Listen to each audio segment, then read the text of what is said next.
बस को आग के हवाले कर दिया गया, कई गाड़ियों को आग के हवाले कर दिया गया, कुछ लोग मारे गए हैं, बहुत सारे लोग जख्मी हैं, उनकी हालत नाजुक है, बीएचयू ट्रांसफर कर दिया गया उनको। लेकिन और लोग वहां पर क्या कह रहे हैं? पलायन की भी कुछ सूचना मिली थी, घर बार छोड़ने पर मजबूर हैं वहां के कुछ स्थानीय लोग, ये भी जानकारी आ रही थी, डरे हुए हैं, खौफ में। यहाँ के लिए पलायन की बात नहीं आई थी। हालांकि जिस हिस्से के लिए रोहित जिस हिस्से के लिए आई थी उसका भी खंडन प्रशासन की तरफ से कर दिया गया। रोहतास ये घटना जो पलायन की जो कुछ खबरें आई थी, हमने कल देखा कुछ तस्वीरें, कुछ परिवार जो है घरों में ताला लगाकर अपना सूटकेस बक्सा जो भी उनको मिल रहा था लेकर जा रहे थे। तो वो पलायन की स्थिति जो खबरें चल रही थी उसका हालांकि प्रशासन ने खंडन किया है कि ऐसी कोई घटना नहीं है। लेकिन हकीकत दरअसल ये जरूर है कि बहुत सारे ऐसे परिवार थे जो पीड़ित थे, चाहे वो हिंदू हो या मुसलमान हो, दोनों तरफ से हमने देखा जो पीड़ित थे वो अपने घरों को छोड़कर, घरों में ताला लगाकर, जो भी उनके हाथ लगा मोटरी गठरी लेकर वो निकलकर सुरक्षित स्थानों पर जो है वो जा रहे थे। हालांकि प्रशासन नहीं मानता है कि ये पलायन की स्थिति हुई है या हालात इतने ज़्यादा बेकाबू हो गए हैं। लेकिन जो बात आप कह रही थी कि ये तस्वीरें आपको देख लीजिए ना, जो मुख्यमंत्री नीतीश कुमार कह रहे हैं कोई इधर उधर कर रहा था, इधर उधर करने से ऐसी घटना घटती है। श्वेता आप देख रहे हैं, दो बस यहाँ जला दिए गए हैं, पूरा शहर के कई जगहों पर जो है आगजनी की गई है। तो ये सिर्फ इधर उधर की बात नहीं है, यहाँ कहीं ना कहीं कानून व्यवस्था का जो फेलियर है वो साफ तौर पर नजर आ रहा है। श्वेता नहीं, बहुत आसान हो जाता है ये कहना कि आप किसी के लिए ये कह दें कि कुछ नोटोरियस एलिमेंट, कोई असामाजिक तत्व नहीं, ये अगर इस इलाके में ही वो सारी चीजें हैं और करते हैं और फिर वापस जाते हैं तो है तो इसी क्षेत्र के। आप ढूंढ कर तो देखिए, आप देखिए वो पीछे मेरे जो इमारत आपको दिख रही है, जो अपार्टमेंट कॉम्प्लेक्स है एक तरह से, आप उसमें देखेंगे सारी खिड़कियां बंद हैं।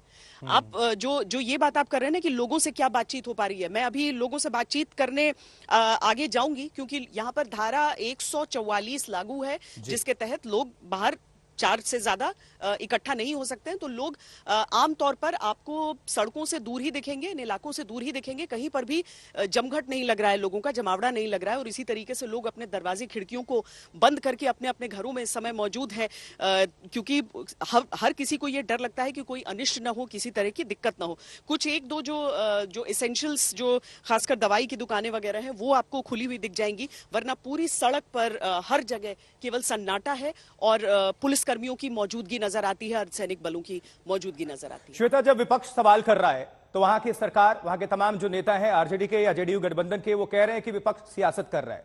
लेकिन सियासत में अगर सवाल पूछा जा रहा है तो ये क्या लाजमी नहीं, ये इंटेलिजेंस का, ये पुलिस प्रशासन, सरकार की नाकामी नहीं? क्या नाकामी को छुपाने के लिए ये सियासी शब्द का इस्तेमाल किया जा रहा है, इसको चुनाव से जोड़ दिया जा रहा है? क्योंकि नतीजा जनता भुगत रही है।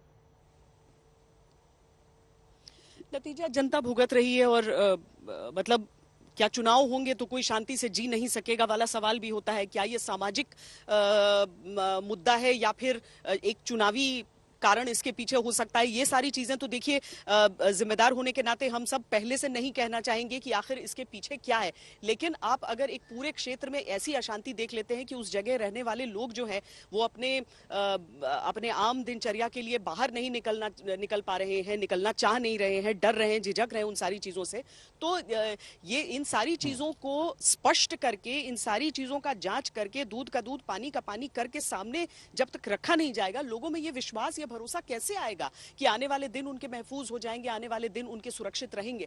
वो तो सरकार की मंशा भी दिखनी चाहिए ना। केवल ये कह देने से कि कुछ न कुछ तो, अब हम उसे सरल शब्दों में ही कहते हैं कि कुछ न कुछ तो इधर उधर हुआ है। नहीं तो रोहित, वो असली ये नीतीश कुमार वैसे तो अच्छा हुआ इस बार ये नहीं उन्होंने कहा कि मुझे पता नहीं, मैं पता करूंगा फिर बताऊंगा। हाँ जी, इस बार ऐसा तो नहीं हुआ। हालांकि जितनी घटना बिहार में घटती है उसको पहली बार में वो जवाब यही देते हैं कि उन्हें इस बारे में जानकारी नहीं है, जानकारी लेकर बताएंगे। लेकिन क्योंकि ये घटना जो है सबसे बड़ी घटना उनके गृह जिले नालंदा में ही हुआ है, तो इसीलिए मुख्यमंत्री ने ऐसा जवाब तो नहीं दिया। लेकिन हाँ, उन्होंने जरूर कहा कि ये पहले नहीं होता था, अब क्यों हो रहा है। और साफ तौर पर उन्होंने कहा कि कुछ इधर उधर किसी ने किया है। अब इतनी बड़ी घटना घटी है, ये कोई इधर उधर यानी कि 2-4 लोगों के बस की बात नहीं है कि इतनी बड़े घटना को अंजाम दे दे। जहां पर आप देखिए 3 दिन से शहर जल रहा है, कई जगहों पर आगजनी हुई है, लोग जो है घरों के अंदर है 3 दिनों से, धारा 144 लगी हुई है लेकिन हालात कर्फ्यू जैसे हैं, कोई निकल नहीं पा रहा है, घर के बाहर निकलने की इजाजत नहीं है, पैरामिलिट्री फोर्सेस लगा दिया गया है। तो इसका साफ मतलब है कि कोई इधर उधर की बात नहीं है। कोई यहाँ पर सुनियोजित तरीके से कोई माहौल खराब करने की कोशिश कर रहा है। कौन कर रहा है ये जांच का विषय है। हालांकि बिहार शरीफ में अब तक 80 से ज्यादा लोगों की गिरफ्तारी हो चुकी है श्वेता, और बहुत सारे लोगों को चिन्हित भी किया जा रहा है। सीसीटीवी फुटेज, ड्रोन फुटेज के आधार पर सबकी धरपकड़ की कोशिश यहाँ पर की जा रही है। लेकिन कहीं न कहीं फेलियर जरूर नजर आ रहा है कि जैसे कि मैं पहाड़पुरा का जिक्र कर रहा हूँ कि फ्लैग मार्च के बाद भी अगर आधे घंटे में किसी इलाके में गोलीबारी हो जाती है, 1 दर्जन राउंड फायरिंग होती है, तो आप समझ जाइए दंगाई जो है किस तरीके से प्रशासन को चुनौती दे रहे हैं। फ्लैग मार्च के बाद तो फ्लैग मार्च तो होता ही है अपराधियों के दिलों में खौफ पैदा करने के लिए आशुतोष, और उसके बाद अगर इस तरह की वारदातें हो रही है, दिन का समय है तो धुआं दिख रहा है, रात का समय आग की लपटों में तब्दील हो जाता है। बिल्कुल आपने सही कहा। और देखिए बिहार सुलग रहा है, राजनीति भी सुलग रही है।